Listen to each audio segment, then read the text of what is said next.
একজন পুরী থেকে রাজেশ বাবু বলে কাকে ডেকে এনেছেন অর্থের বিনিময়ে, আর রাহুল যাদব।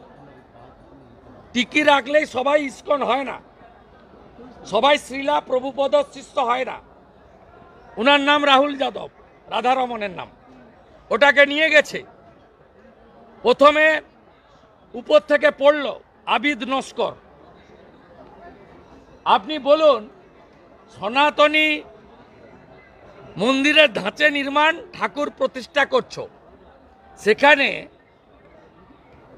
সনাতনীর বাইরে লোককে ব্যবহার করলে কি হয়? প্রথমটা পড়ল বারুইপুরের পিজিতে ভর্তি, গত পরশু পড়েছে দেগঙ্গার আরেকটা মিস্ত্রি। সম্পূর্ণভাবে পাপ কাজ করছেন, তাই ঈশ্বর এগুলো মেনে নিচ্ছেন না।